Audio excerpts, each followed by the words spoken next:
MIT engineers have developed a magnetically steerable, thread-like robot that can actively glide through narrow, winding pathways, such as the labyrinthine vasculature of the brain. In the future, this robotic thread may be paired with existing endovascular technologies, enabling doctors to remotely guide the robot through a patient's brain vessels to quickly treat blockages and lesions, such as those that occur in aneurysms and stroke. Stroke is the number 5 cause of death and a leading cause of disability in the United States.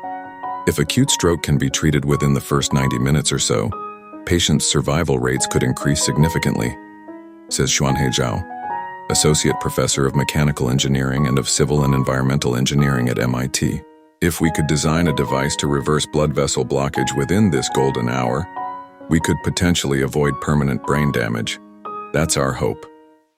Zhao and his team, including lead author Yoon-Ho Kim, a graduate student in MIT's Department of Mechanical Engineering, described their soft robotic design today in the journal Science Robotics. The paper's other co-authors are MIT graduate student German Alberto Parada and visiting student Shengduo Liu. In a tight spot, to clear blood clots in the brain, doctors often perform an endovascular procedure, a minimally invasive surgery in which a surgeon inserts a thin wire through a patient's main artery, usually in the leg or groin. Guided by a fluoroscope that simultaneously images the blood vessels using X-rays, the surgeon then manually rotates the wire up into the damaged brain vessel. A catheter can then be threaded up along the wire to deliver drugs or clot retrieval devices to the affected region. Kim says the procedure can be physically taxing, requiring surgeons who must be specifically trained in the task to endure repeated radiation exposure from fluoroscopy. It's a demanding skill, and there are simply not enough surgeons for the patients, especially in suburban or rural areas, Kim says. The medical guide wires used in such procedures are passive, meaning they must be manipulated manually, and are typically made from a core of metallic alloys, coated in polymer, a material that Kim says could potentially generate friction and damage vessel linings if the wire were to get temporarily stuck in a particularly tight space. The team realized that developments in their lab could help improve such endovascular procedures, both in the design of the guide wire and in reducing doctors' exposure to any associated radiation, laser, once the robot reached a target region.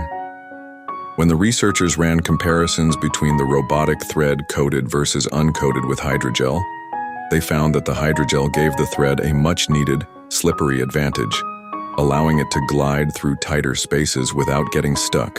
In an endovascular surgery, this property would be key to preventing friction and injury to vessel linings as the thread works its way through.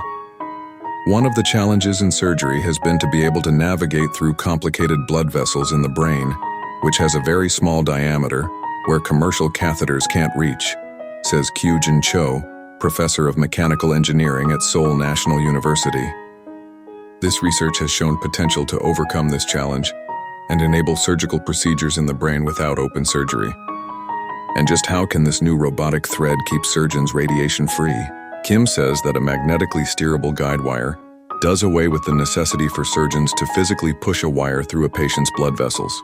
This means that doctors also wouldn't have to be in close proximity to a patient, and more importantly, the radiation-generating fluoroscope.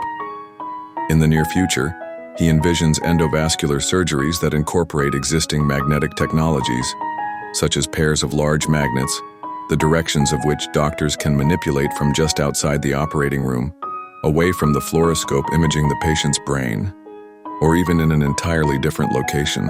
Existing platforms could apply magnetic field and do the fluoroscopy procedure at the same time to the patient, and the doctor could be in the other room, or even in a different city, controlling the magnetic field with a joystick, Kim says.